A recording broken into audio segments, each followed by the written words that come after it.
before. So this session, we're going to talk about specific elements of the Secretary of Interior standards and look at what you can and cannot do, especially with respect to additions and changes in use, American with Disabilities Act requirements, and then cultural and design landscapes. So again, we have a very distinguished panel, and we're very grateful that they're here today. We have one of our members of the panel who is on their way, so she'll be here a little bit later. But you haven't already met Rebecca McManus. She's a Secretary of the Interior qualified architectural historian and historic preservation specialist for IS Architecture. So thank you for coming. Wayne Donaldson you met in the previous session, and I think he should get some kind of a prize for being on the most sessions because he's going to join us the next time. And we'll also have Vaughn Marie May, who is a landscape historian and cultural landscape specialist with over 20 years of project experience. So she's on her way, and we're looking forward to seeing her. So I'll turn this over now to Rebecca. Okay, thanks.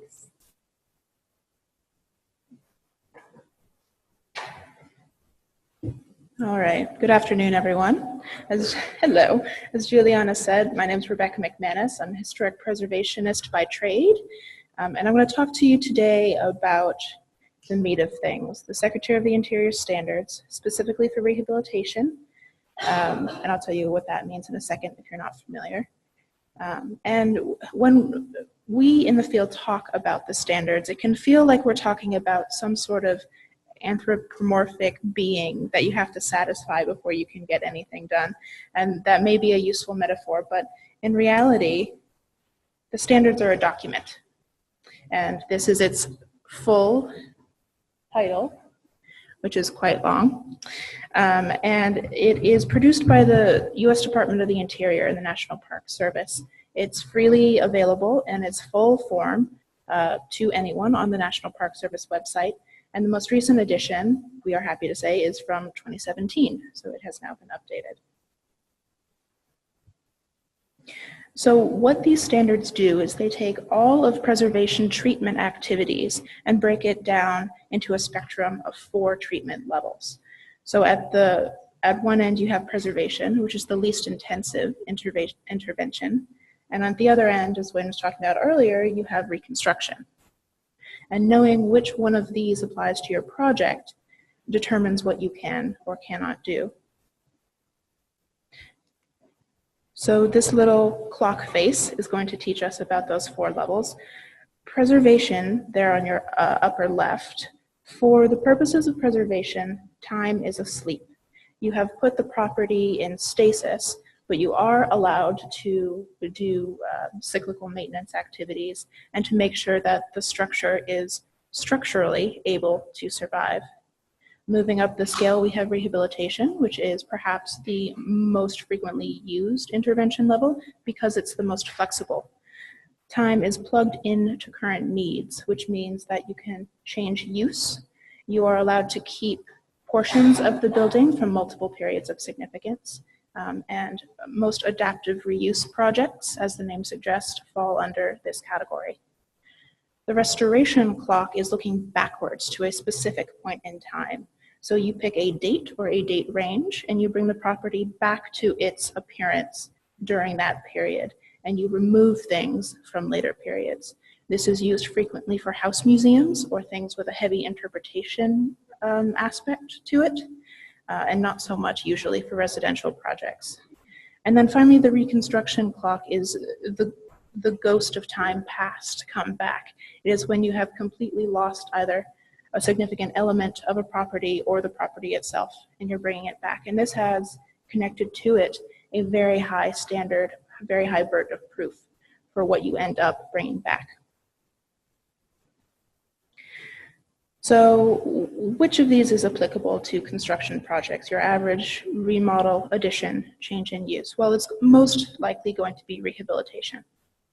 So I am going to run through the 10 guidelines for rehabilitation under the standards with you real quickly, They can get a little technical, but don't worry. Afterwards, I'm going to show you 3 case studies of ways that these standards are applied to actual projects that we at IS Architecture have worked on. So, the first standard, a property will be used as it was historically or be given a compatible use. Any use that requires significant changes to the building under rehabilitation are generally not accepted. 2, the historic character of a property will be retained and preserved, and the removal of what we call character-defining features, those aspects of a property that give it its significance, especially architecturally, will be retained and preserved. So you can see here on the right that most of the character-defining features of this bungalow are still intact, whereas this on the left is only tangentially craftsman anymore. Each property will be recognized as a physical record of itself in time, place, and use, and you should avoid creating a false sense of historical development.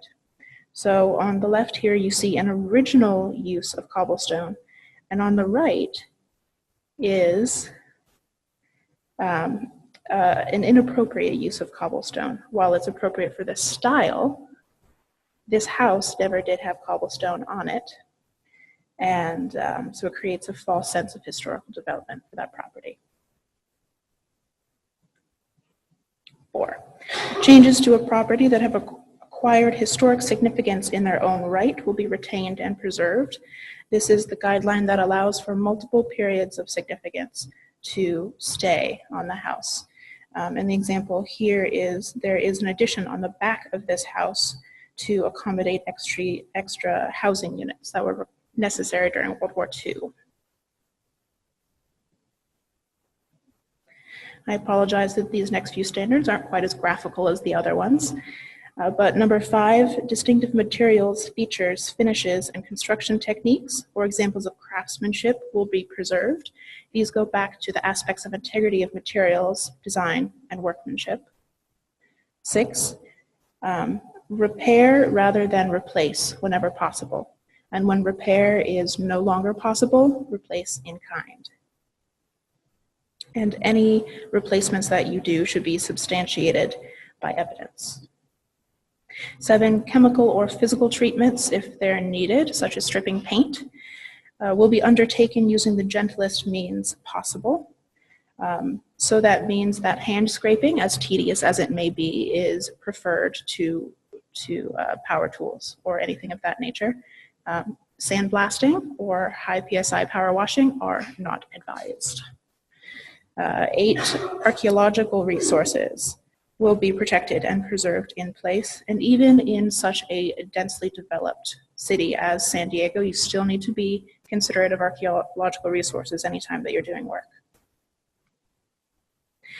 Number 9, new construction will not destroy those character-defining features, and the new work will be differentiated from the old, but compatible with it. And this section right here is really where most of the rehab projects get tripped up. So on this example picture here, you can see that there is a cumulative effect of loss of integrity. You have window material size that has changed. The massing of the building has drastically changed with this pergola here. And there's a lot going on there.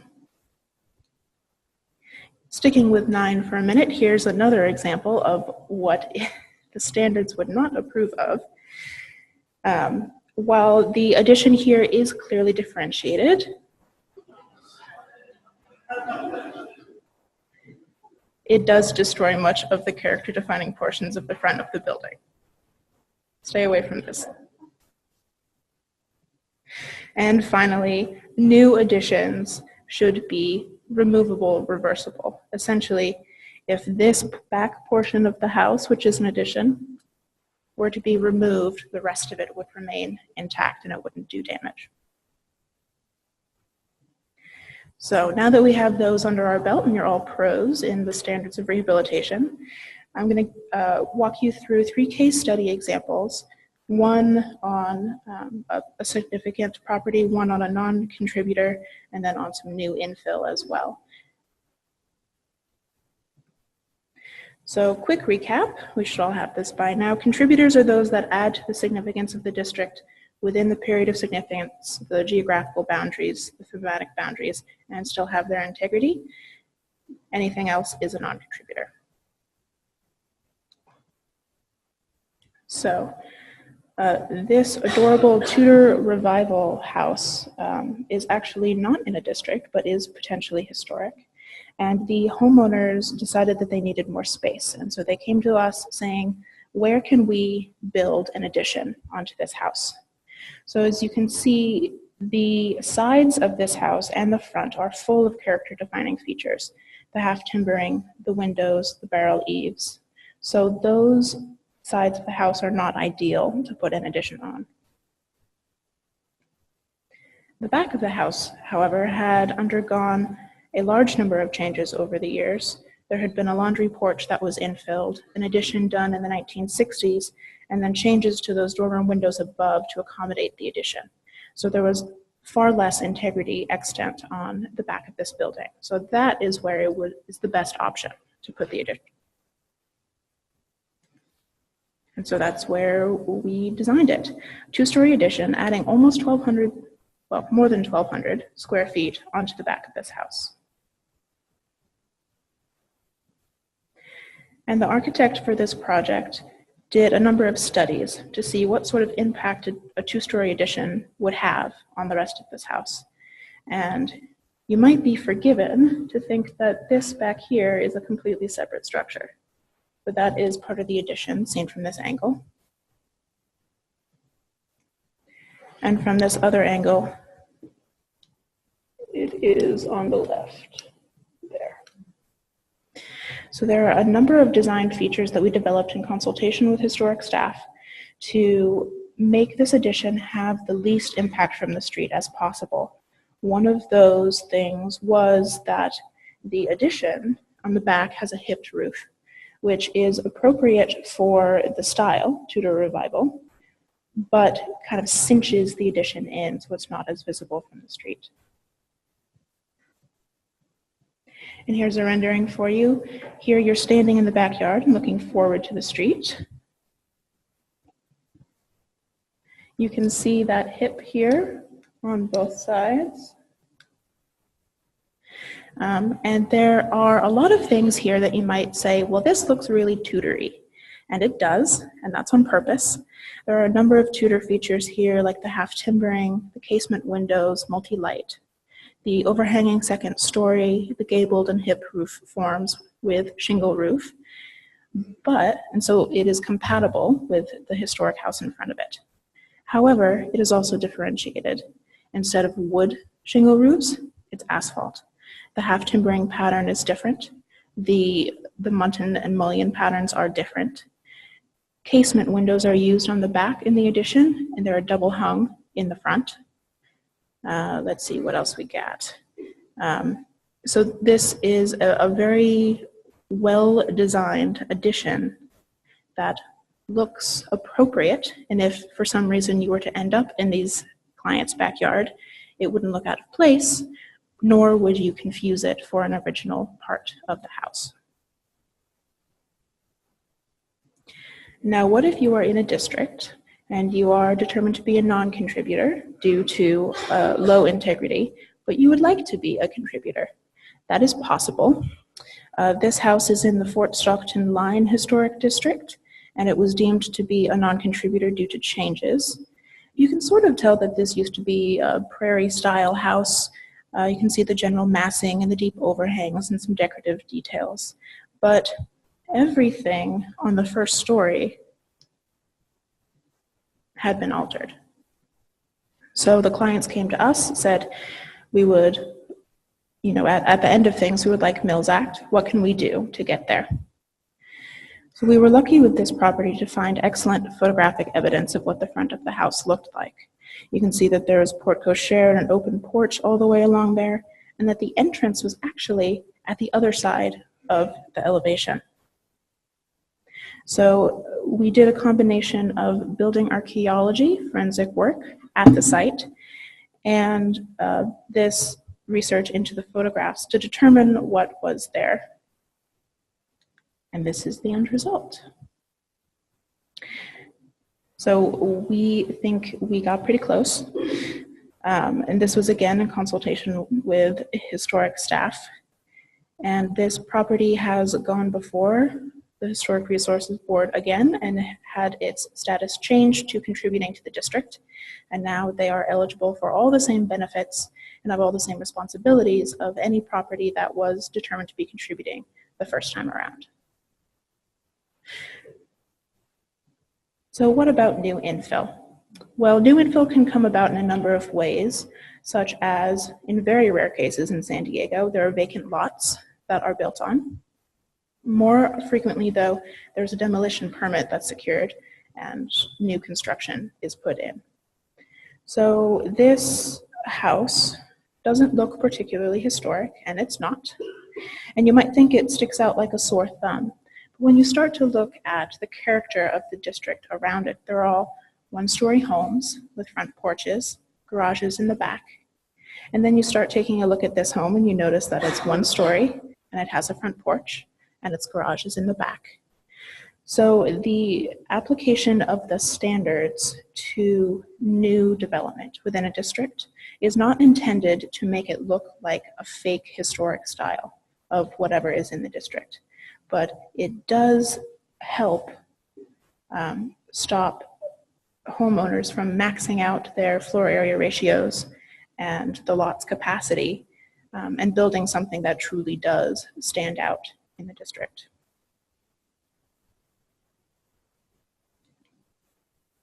So if you are in San Diego, you can consult with staff in a number of ways.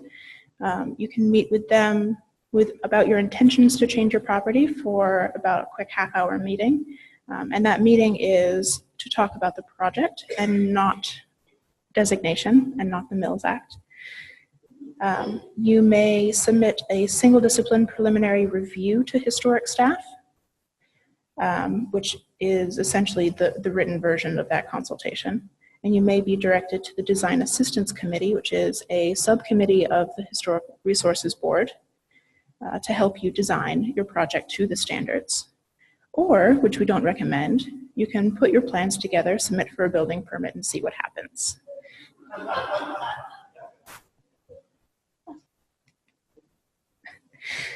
So that is our quick overview of the guidelines for rehabilitation.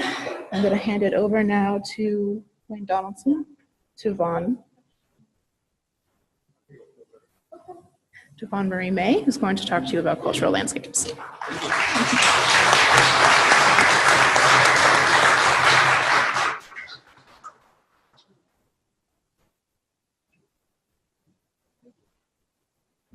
A lot of my slides are going to be different projects outside of districts, but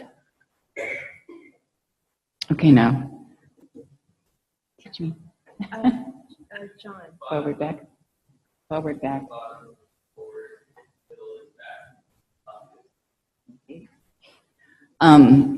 But just keep one thing in mind, in cultural landscapes, the Secretary of Interior standards and all the publications for the National Register were pretty much written for architecture. So you're going to have to really come up with some creative discussions, arguments on how those standards apply. And so some of the examples I'm trying to show you how you can apply them. I didn't find a whole lot in the districts and we were concentrating on Uptown and Mission Hills. So bear with me, I'll get there at the end. This is actually NTC. Has anybody heard of Liberty Station? This was Naval Training Center. This is in the 20s. And the gardens behind the commander's quarters were exquisite, and they were paid for by the commanders. Federal government did not do that. So that was a wonderful project. I'm kind of sharing and bragging at the same time.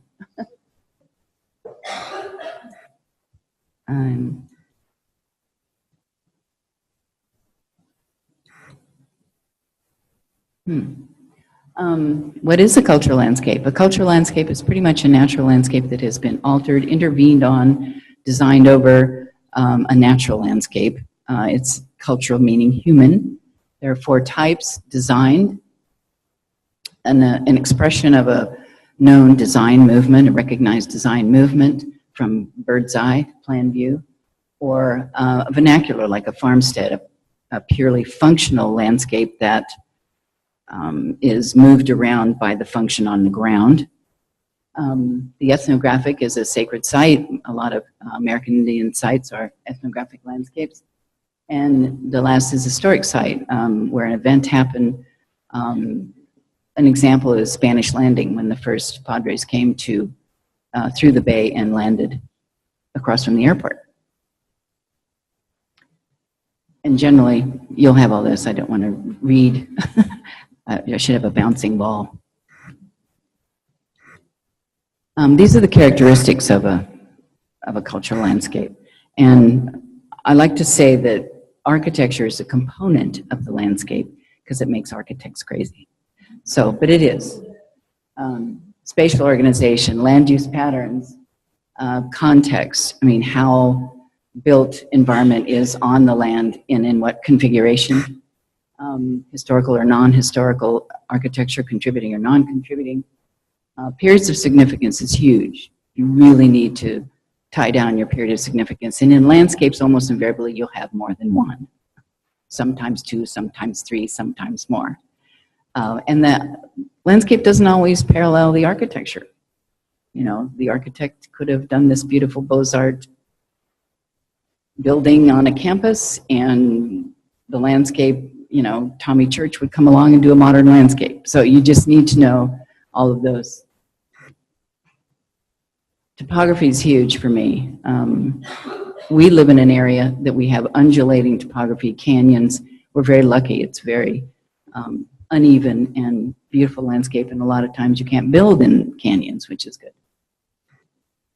Historic tree palette. I'm currently working with the Balboa Park Conservancy on doing a cultural landscape assessment in history, and we're just doing trees. We're not doing shrub cover because it's 150 years next year, 1868.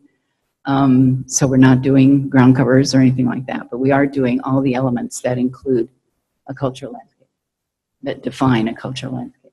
Circulation, and I'm going to show an example of circulation here. Vehicular, pedestrian trails, any kind of circulation, and wildlife corridors would pertain. Hardscape features are very important. Walls, curbs, bridges, anything hardscape, but still part of the landscape. Natural systems is critical. Creeks. I was lucky enough to work on the Berkeley Landscape Heritage Plan that was funded by the Getty Foundation Campus Heritage Program, which is no longer, but that was one of the best experiences of my career. And Strawberry Creek runs the distance east-west of the campus, and it was very critical to the campus and very open-faced, very natural, but it had every bridge was from a different decade. I mean, from 1910 to latter day. Views and vistas are huge. View sheds. Right now I'm doing Balboa Park, and I'm doing the first period of significance up to 1910. The first master plan of Balboa Park, which is a district, was done by Samuel Parsons, the man that co-founded ASLA. And he was brought out here in New York, from New York, and applied a picturesque, English romantic picturesque, and he would fashion his single species tree layers so that it would open distant views, so that it would actually drive you to the view. He was he was a major exponent of the picturesque. And overall site integrity. That's where you can really kind of say, okay, for instance, West Park, all of Balboa Park on the west side, 6th Avenue, is still passive. It's still lawn or plantations, as Parsons used to call it. It's still single species tree massing. It's still this. It's lost some integrity, has some circulation integrity, but there's a preponderance. 100 years later, that's huge in a city that has profound development pressure and mind loss, memory loss. So this is an actual example of a blueprint of Parsons, a planting plan of Parsons in a section on 6th, converted, inverted, and overlaid onto a current aerial. And this is the laser, the R is the laser. The original Parsons vehicular traffic and entries are there, which is amazing. It's different material, but still, they're there. A lot of the trails have been cut short. It's a different audience now. It's a different user group now, but some of them are still the same. This is just one section out of maybe 4, but we only found 2 of these plans, and they're disconnected, so we don't know what happened in between. But this area right here, that was a shocking riot of color, floral wealth expression, there is now the Campfire Girls, and you can't even get in on public land. But it's still in the same configuration, and it still has the massing of eucalyptus species next to it.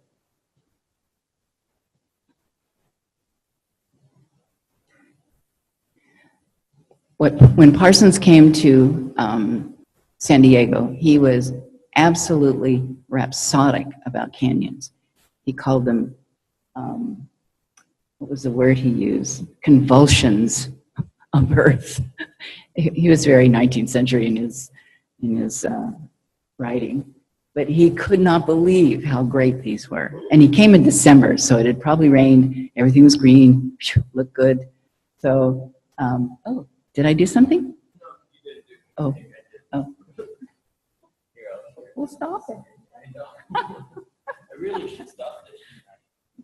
We're lucky to have John. John works so hard. Okay. So this is, I drew the top of slope on all these canyons very generously because I wanted to show how important these canyons were. Was that something? Oh, get rid of that picture. Yeah. Oh.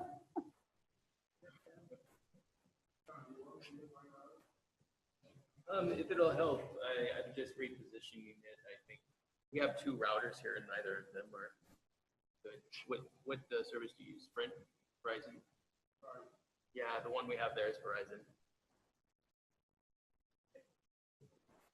So anyway, all these great, deep, wide canyons in this particular 1,400 acres, my theory is that they would never in 1860s through the 19th century would not have been able to traverse them with roads, with bridges. It would have been completely financially impossible. So I think this was kind of a default. And I was talking to a good friend, Laura Burnett up in Berkeley. Her and her husband are in Berkeley now. And she said, you know, that happens. The park is like the reservation. It's like, it's either left over or whatever. But this was a place where, you know, they couldn't have done a grid street on this, and they would not have. The first bridge was in the exposition. So that was a long time away. Okay, so we're cool? Very well. Now we have 2 freeways running through park land. The integrity aspects, you need to go through that. And this is where you get creative on your narratives. The location, I'm going to show you examples of locations, different projects that I worked on. I didn't work on some of the residential neighborhoods, but other larger districts. Location, the place where, design. We'll go through this more graphically. Location, the Salk Institute, a pilgrimage area. This is interesting because this is a landscape. That courtyard is a landscape. This is hardscape, but it's the landscape. And the storyline behind this, which is amazing, is that Louis Kahn and Jonas Salk, they were actually going to do a set of these labs over here originally. But then Jonas said, no, that would be 2 camps, and then they would be competing. I don't want that. So they ended up building the labs. There was going to be a huge fellowship housing project down here and a big, huge conference center on these finger mazes out here. But when the labs were finished, I think it was around 1960, the landscape architect of record, Roland Hoyt, did a lovely plan of very airy white birch just kind of coming through here. Kahn had always wanted that runnel that would connect to the Pacific Ocean. But he didn't like the plan, so he said, he was in complete design stasis. So Jonas said, well, why don't we get Larry down here? So they brought Lawrence Halpern, and he did a rather fussy plan in the courtyard. A lot of stuff, a lot of benches, a lot of this and that, and Kahn hated it. And they didn't get along. I know, just 3 Jewish guys and they're not getting along. So it was quite a fight, and so he just left it soil for like a year. He goes to New York, he sees the exhibition on Louis Barragan, and he went, that's my guy. So he sent him an airline ticket from Mexico City to San Diego, picked him up at the airport, brought him out, and there you go. And I'll talk about that a little bit later. That's raised beds are the homage to California, the orange groves, very metaphoric. Oh, what's interesting is that the great architectural historian Vincent Scully, who talk about rhapsodic writing and metaphor, he says that it was essentially like Kahn took the continent, forced it through the courtyard, and released it to the sea. I mean, this is all pretty heady stuff. So, but, you know, it's important. And, I'll talk about that. Okay, this is design integrity. There's a loss of it, but this was done in 1866 or 7 by Frederick Law Olmsted. He was in California, and he was summoned by Governor Leland Stanford to come out and plan the Mariposa Grove because people were violating the redwoods. And he did, and he actually laid down kind of a format or a structure for a state park system. Everybody knew he was in town, so they said, can you come over here? So he did the Mountain View Cemetery. He did the first Berkeley campus plan. He went over to help on Golden Gate. It was, you know, they knew he was there, so he kept getting pulled in all these directions. So, but this is Mountain View Cemetery in Oakland in Piedmont. And you see that center spine and how he worked with the land. That's part of the picturesque. You don't level, no cut and fill, just work with the land. You can see that that still exists. They added a lot of property onto it. But that spine is still there. Most of the tree, this would be 150 years ago, most of the trees are gone. But he studied the ancient Greeks and Romans and brought in Italian cypress, Italian stone pine, different firs that were meant, heroic and meant for cemeteries and great observances. So, design integrity. So when you're looking for design integrity, you're also looking for design intent. So if you can't slavishly copy or recreate, the intent can be a guiding principle as well. Consider that, just ruminate on that. The setting, this is Charles Lummis's house called Il Elisal. It was next to the arroyo and a creek next to it. Now that's the Pasadena Freeway. But this house rose out of that arroyo. Those are all native cobble, all the sycamores. Those are young sycamores. There's bigger ones in the back. But he built this by hand. So that setting alone, and the storyline behind the setting alone is critical. This is an eroded bluff that's very common to San Diego County, coastal county. This is called barrancas in Spanish. And they're in Rancho Santa Fe, they're in Del Mar. Those are part of the setting. Materials, the native cobble swales, the pink sidewalks that Kate Sessions, our pioneer horticulturist in San Diego, did. She hated the glare of white concrete, so she wanted pink. And you can track her. She was on 7th Avenue, she was in Mission Hills, she was over in La Jolla. They all have pink sidewalks. You know she was there if you saw the pink sidewalk. an entry statement for Sunset, and then this beautiful dual globe in the middle of an intersection happens in two of the neighborhoods in San Diego. This is Presidio Heights, which I think we proposed that as a district, didn't we, Kelly, at one time? Presidio Heights. It's pretty small.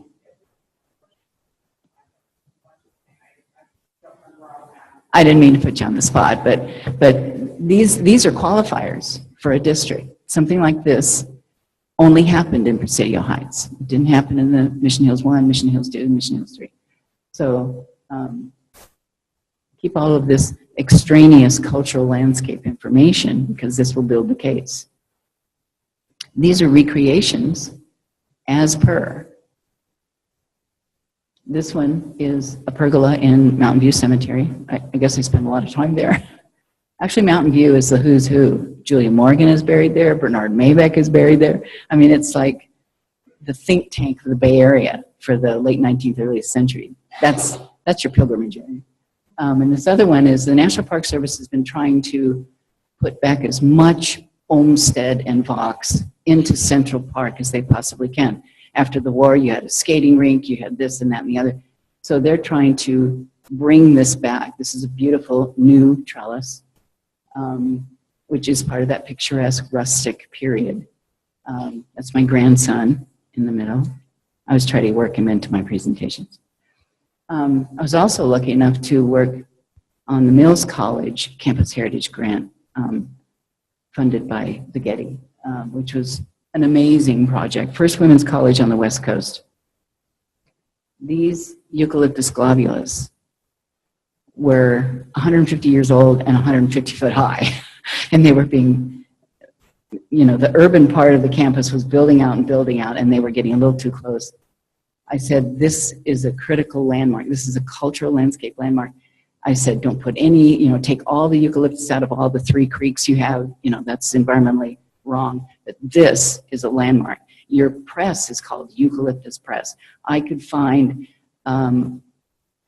historic pictures of every decade of girls walking through this LA because it led to the streetcar to go downtown. So this is huge. And they were just dead set on taking it down. Okay, this is where you have to stand your ground, okay? Safety was an issue, absolutely. People were parking right next to this LA.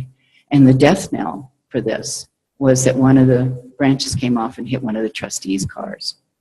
Boom, out of there. So at the same time, this is in Oakland, at the same time, the horticulturist at the Presidio was dealing with these eucalyptus globulas, and they were this old, even older, and they wanted to do a mass replanting in kind. But now in kind, in trinomials, you can do genus and species, but you can kind of tweak the variety a little bit. So that's what the horticulturist at the Presidio was doing. He didn't want to use the Tasmanian globulus anymore. He wanted to use the Sydney, which is a little bit better behaved, and it doesn't get so ridiculously tall. So that's what they did. They did mass planting. They grew them on site. So I had him come over and talk to the people because they were saying, oh, let's plant oaks and, they're native. And so, okay, first we have a very vertical LA curtain, or then we're going to have these broad-headed trees. I mean, I love oaks, no problem. But this is a landmark. So we convinced them. They grew the Sydney gum on site. We planted them. We had a big, moment of everybody had a shovel and, took pictures and everything. And the Getty was even impressed. That was kind of cool. So this is actually several years old, the new ones. They're really big now. But this was kind of the bifurcation of the campus between the original campus, the original Victorian campus, and the modern 1920s campus. So this was critical. And so stand your ground, educate your people, have them, help them get it. And once they get it, they share it, they own it, and then they brag about it. That's a full arc. And I've done preservation enough to know that it can happen. You just stay with it. Stay with the arc. The association, I'm back on the salt. Okay. Khan brings Barragan on site. He has an epiphany. He says, not a blade of grass in the courtyard. This is the facade to the sky. And this, I found this drawing that he sketched in probably 30 seconds on a Chilean website like 10 years ago. Now it's everywhere, but I couldn't find anything in that. I was jumping. Let's call it a cartwheel moment, but only girls would understand that. I believe Rebecca talked about Uptown. Oh, not so much. Okay, well then. We did the Uptown survey. It was both architectural and cultural landscape. It was ahead of its time. This was 10 years ago. You can see every little green dot up there. I walked 3 square miles, and I only documented trees that I felt were over 50 years old. There is a district in Balboa Park. It's the Exposition District, both the 1915 and the 1935. But we're going to be bringing West Park, the historic name for West Mesa, forward as its own designation locally, hopefully early next year. So be prepared to a date of 1910. So this is just kind of a blow up of that area. These are Kate's queen palms. Look how they have arbor guards. They're all uniform. They're all perfect. They're wonderful. This was taken 100 years later. They're really skinny. The fronds aren't full. She died in 1940, which means these were no longer cared for. These trees come from a place where they get 3 times the amount of rain that we get. These guys were on their own for decades. Consequently, they're little poles. If you go to Beverly Hills and look at queen palms that have been in care their entire lives, it looks like a different species of musical background. Soundtrack, thanks. Start growing this many, and replant at a certain point for the next 100 years. I mean, we can't expect plant material, a living thing, to live forever, and we have to plan ahead for successional planting. This was some of my documentation of the Uptown area, the bridges of and this is a vehicular First Avenue. So when you're looking for other hardscape elements, cultural landscape elements, these are 2 different type of elements. The cobble, we have so much cobble, it's amazing. I mean, you can just, well, you shouldn't go to Balboa Park and take it, but there's a lot of native cobble. And that comes from the late Victorian into arts and crafts, very popular during that time. Over here on 7th Avenue, this was kind of a modern treatment, really. So many canyons. We have so many canyons that this really should be a priority to frame these views to, I know most realtors would say this is, you know, this will up your property values, but really for your own spiritual healing. Okay, oh, I'm sorry. Okay, this is Uptown and this is in the district. This is why you need to know your period of significance. This is what first happened. Just lawn, concrete with a couple stairs with cheek wall, replicated all the way down, maybe a concrete header for property.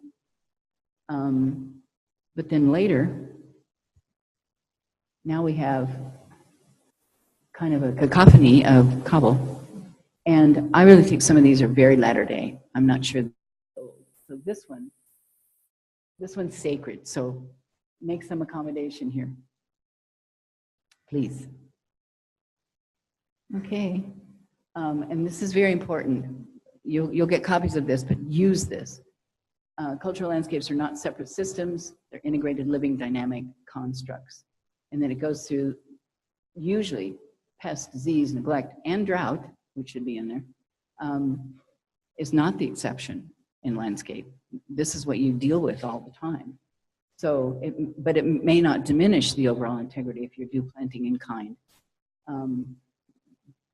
Not many landscape architects have this from the National Park Service. This is what the National Park Service uses in-house on federal land. This is line by line how to do it. You need to get it if you don't have that. And then just for a treat real quick, this is the Olmsted Studio and Home, the salt box. What's the most character defining feature vegetation wise on this? I would say the vines. This is what they do. They restored the house and they're putting the vines back. But note this, this is a pole. This is an entire framework. And see this eyelet here that goes up here? The vines are on this little structure that's maybe 4 inches away from the house. But they're putting back the vines because it's character defining. So it's possible. You just have to be really, really creative. So I guess that's it.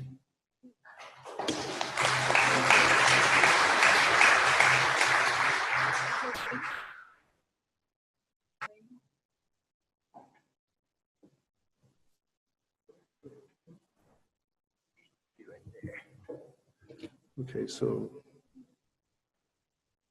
which way do you hold this? Like the bottom one. That's advanced? Try that out. And where's the pointer? The Top? pointer's at the top. Okay, great, super. All right, thank you, Vaughn and Rebecca. You got to back up, I think, or is that the first one? First one? Okay. Oh, that's okay. No, we're good. Okay, thanks.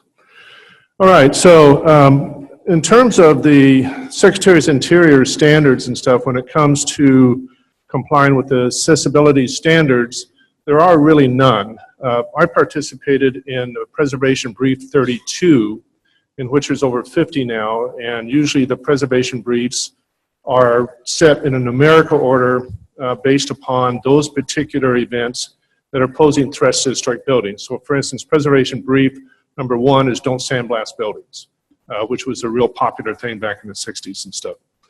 So when I go through this, you're going to have to remember that we're not really talking too much about standards, but how we can actually deal with providing access. So let's see here.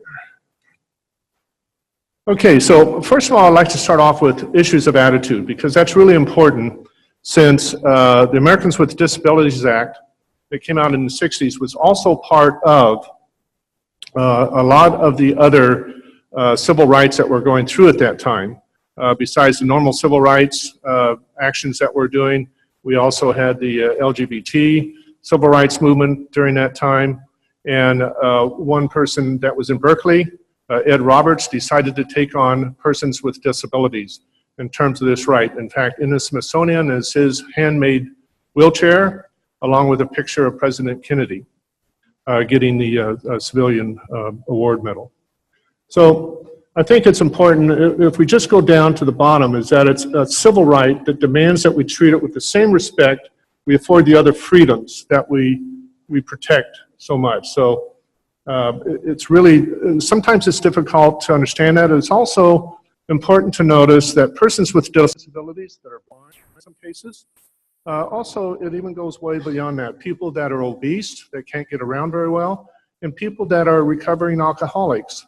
And there's an incredible list that goes along with it. As you know, part of this, sometimes persons with disabilities, especially mental disabilities, have companion animals that they take along. So it goes way beyond what we normally think when we're talking about the architecture, the landscape architecture.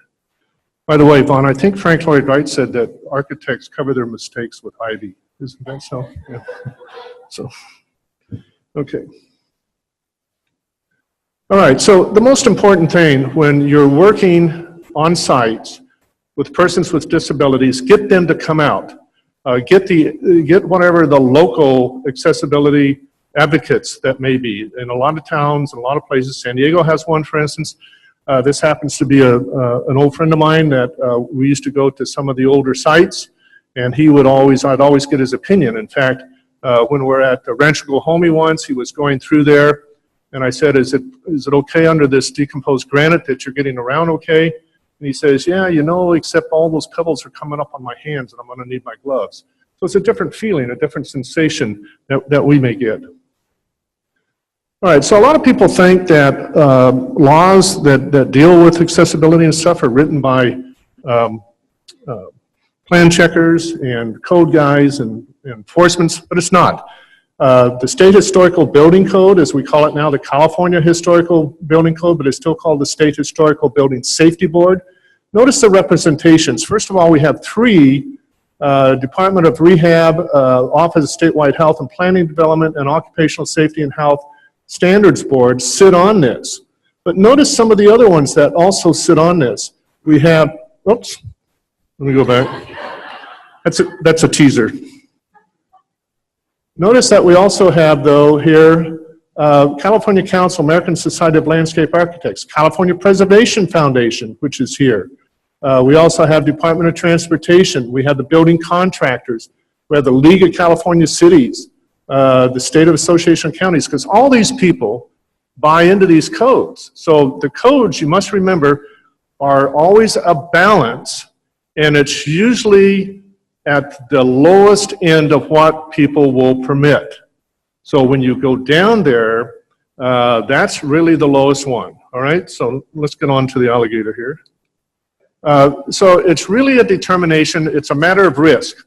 At what level, when you develop your codes or you write your standards for Americans with disabilities, what is the risk factor that you're willing to take? And this is a great thing because it only has to happen in Los Angeles. It's the alligator farm.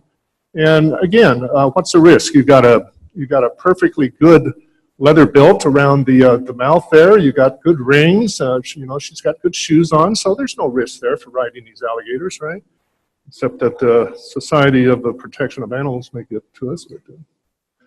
All right, so the table of contents that we have, the alternate accessibilities provision that's in the California Historic Building Code, and it also deals with historic districts, sites, and open spaces, which is very cool. Because a lot of times, codes that are written simply don't deal with that last entry.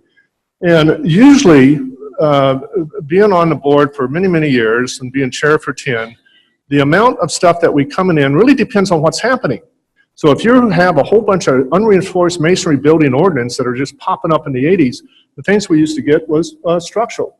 Once we had the Cedar fires and all the fire stuff, then you got fire protection. So, but accessibility has always been one of the highest in terms of the appeals that come in. All right, so definition of his qualified historic buildings, this is so cool. When we finally wrote this, notice the big thing that's really cool here. Determine eligible, doesn't have to be listed, eligible for national, state, or local historical registers or inventories. And as you know, like I told you before, when FEMA and stuff, we're only looking at the state register. That's the bottom line. So if you have a local bona fide register, not somebody that's just kind of has done a survey in their own neighborhood and has come up with their own list, but has been through like the Historic Resources Board or anything like this, then this becomes then qualified to use this code. All right, so Vaughn mentioned the U.S. Naval Training Center during part of its conversion. We had to write a program, we mean in the architectural office, we had to write a program that deals not only with all the other aspects of it, which was landscaping and traffic and everything else, but also for ADA accessibility on that. So I want to show you some of the solutions that came, and some of these solutions are even fairly recent. So when you go out to the Naval Training Center and you see the yellow buildings, the yellow buildings are what existed out there now. And we did a color survey and found that they were more of a salmon color. And it was very hard to sell this, but when we're doing the survey, it was interesting that we came up with a whole series of different colors. We had greens and tans and everything else. And I said, what is wrong with this picture? So we went over to the U.S. Marine Corps, where they have all the archives and stuff, and found that all these buildings were camouflaged with large nets during the war and everything else. After the war, they were all painted yellow. And a lot of these buildings, when they were serviced and built, they had a steam system that actually came across from the inlet, the steam generation plant that fed steam through the whole thing to heat the buildings. There's no cooling, of course, but to heat the buildings. So all of these buildings were up, and they all had these stairs that went up to it. Of course, you can see that these have been infilled over the years, but these were open portals. And they also solved the problem of people that were in wheelchairs at the time and built their own ramps. They weren't necessarily complying with codes that we have now, But, you know, the concept of a ramp idea isn't very much. So again, the regular code will be applied, regular code meaning the standard uniform building code or anything like that will be applied unless it threatens or destroys the historic significance or character defining features. And you keep hearing that all day. That is written into the California Historic Building Code. So we identified 5 buildings that were unique on campus that had interiors that were still intact. And one of these, of course, was the Commanding General's. This happens to be from the back portion. The interior that we found was still original to the day it was built. So we didn't want to have to modify that. So we had access then that would come from both levels, both from the front level and from the side level to get up to the upper floor. And the bottom level was where the Commandant's office was. So that was remained intact. And throughout the historic district, you find the original sidewalks, even though they're cracked and repaired not very well sometimes, or even in the back where, even in the back where we have, you know, some new stuff, but everybody came up to these ramps or to these sort of protocols, and then the whole building system was tied together by walking in this area. How many people have not been at the Naval Training Center? All right, so you guys got to go. All right, so when you're up there then, this is how you go from building to building, is through these wonderful arcades. So we decided then that we'd had to have then some sort of ramps that would then feed our ramp up there. But what we decided to do is not do a standard 1 in 12 ramp to meet regular code, because you need to have handrails at that time, and also going up with chairs are rather difficult. So we decided to treat it as though it's an exterior sidewalk, and we would have a 1 in 20 ramp. So therefore you do not need to have any guardrails or anything else. And as we were noticing part of the landscaping, and we were noticing that you have a lot of these hedges that trim and around the buildings, so we decided to use that same model and plant a new hedge, so that if you peek around the hedge, you can kind of see the back of the hedge, of the original hedge that's there. And you'll notice there's a sign up here for accessibility. So if you go around here and go through there, then you see that. So as you're walking around, you really can't see the ramps except for these little portals as you're walking through. Let's see, what am I doing? There we go. All right, and then we had the question of handrails. What do you do with handrails? This happens to be, again, an addition. Handrails, and especially if you're only having 4-inch openings between it, you only have to protect that if the drop is more than 30 inches. So if it's not more than 30 inches, so for instance, if a person falls off this stair, Lord help him if he does, he's not going to fall more than 30 inches. So we decided with convenience handrails that we just put those in. Now sometimes that started to get a little bit crazy because as other developers came in and with their tenants and stuff, then they decided, no, we don't want that risk. Remember that little alligator with that little 4-year-old or however she is riding on it. So they went to standard stuff. No more than 4 inches of opening. No more than 4 inches of opening between it. The extensions, which is actually almost a foot too far. So in any case, you're going to find this happening throughout. We also wanted to preserve a lot of the historic fabric here. This was very tough with the city, I got to tell you. So they tried to at least mimic, but portions we did save. At least in terms of the entries, and this building that's over to the right has not been rehabbed. It's yellow, as you can see from the salmon color across the way.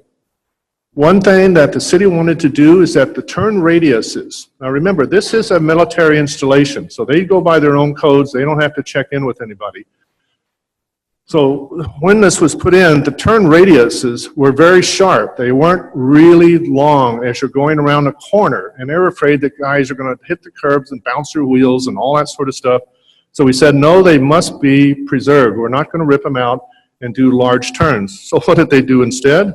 Well, they just decided to grind down the original curb, which I suppose is okay since it's there, but they didn't have to grind it down that far. We also had a concern about mid-crossing at NTC, which was not in an intersection. As you know, most people, when they're going down a street, They're looking at things, and they get ready when they come to an intersection to slow down and look for people going across crosswalks. Well, these happen to be in the middle of the road. So my concept was we would build up a speed bump. We would advertise the speed bump, and therefore then you just flow directly onto this. You do have a little warning track here, but you just flow directly on, and this seems to work pretty well, except for people that didn't see the sign on the speed bump.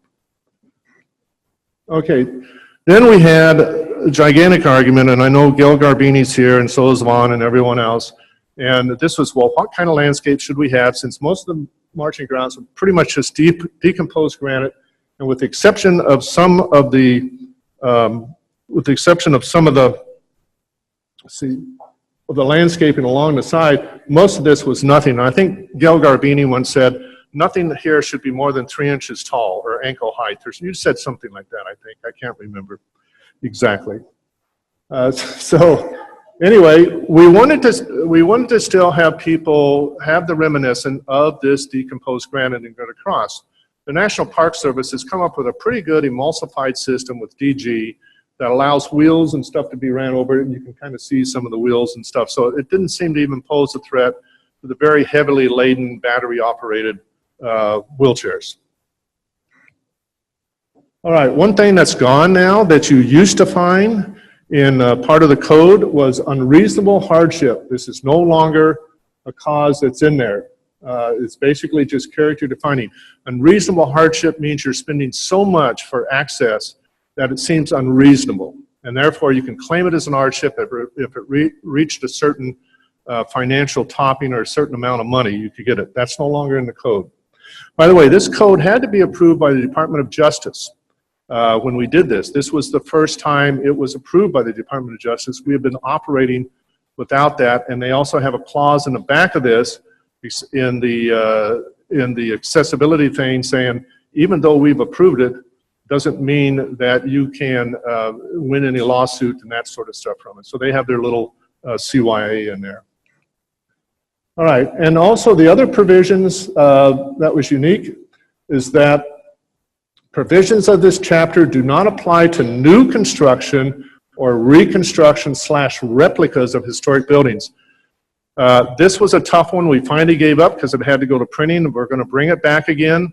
We were very fortunate in the past to where we've done reconstructions and we're allowed to use this code. For instance, the Presidio up at Santa Barbara, it was fully reconstructed. Those were the only 2 rooms that I showed you in the last slide that were left, those 2 rooms, 2 of the oldest rooms in California.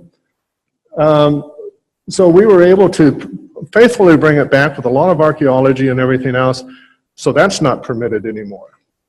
The House of Hospitality in Balboa Park that was completely reconstructed.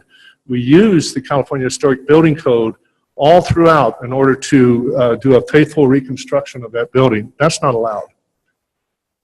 All right, so then we come to equivalent facilitations, which is unisex. I put in the all gender. It's more the appropriate thing now that you're finding on the accessible floor. But interpretive displays on accessible floor or computer assistance.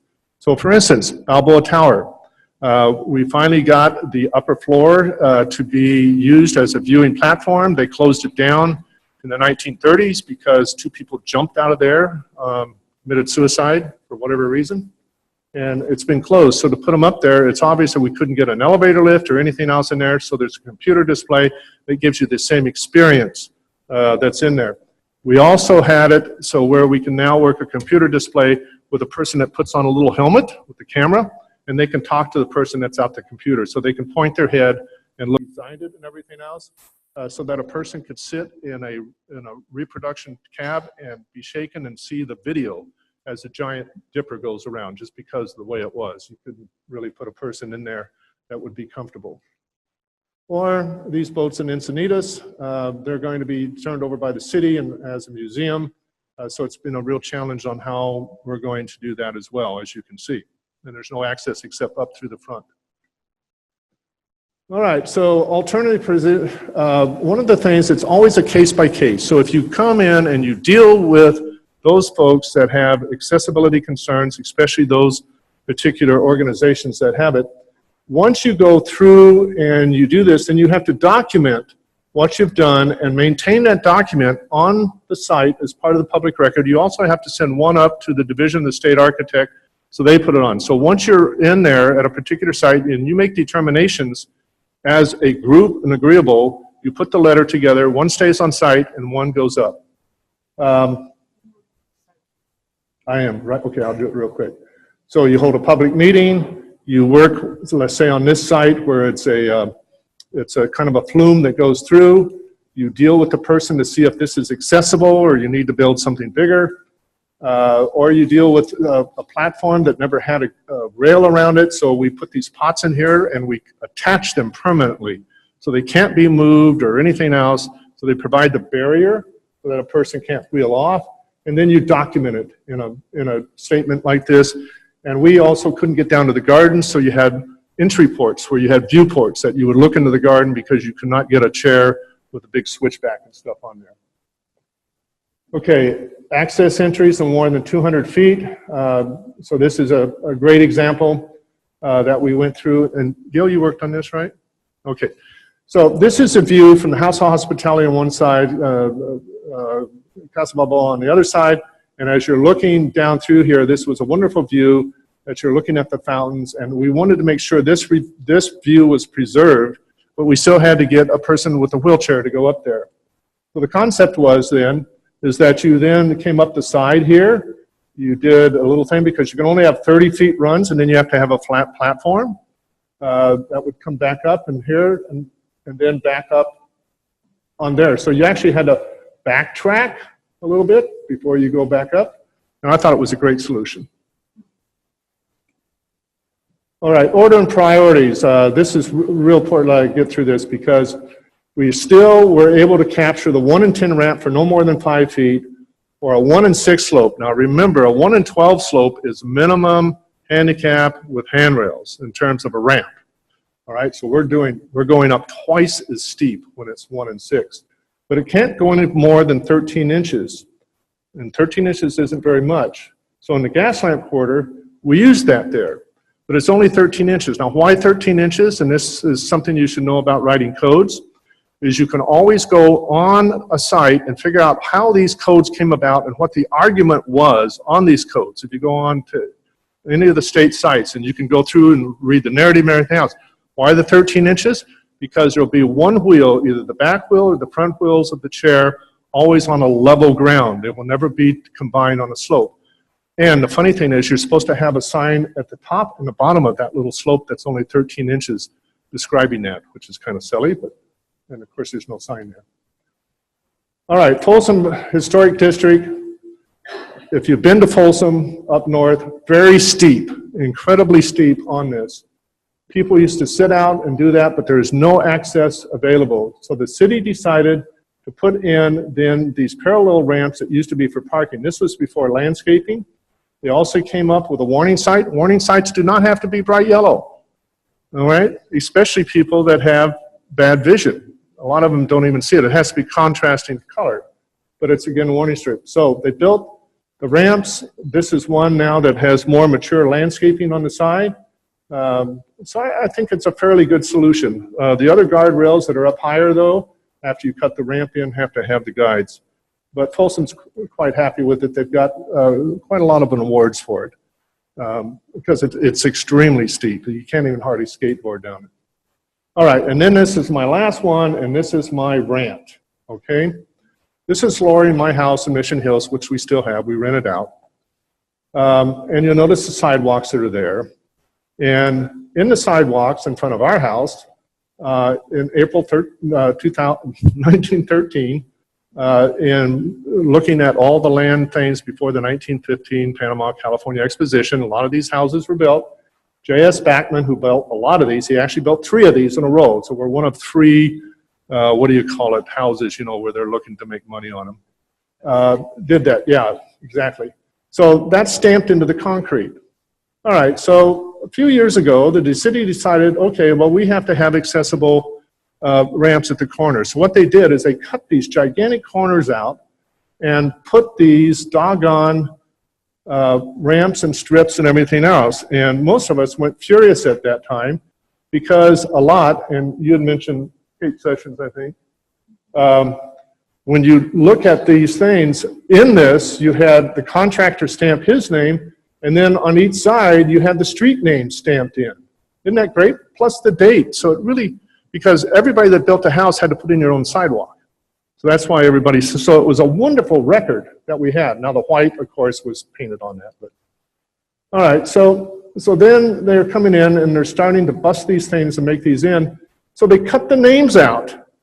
They cut the doggone names out and they set them in a piece of grass next to it, Montecito Way.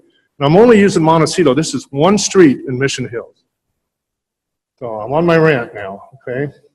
So I was so disturbed that I came out when the contractor was ready to do this at the end of my block. This is right at the end of the block.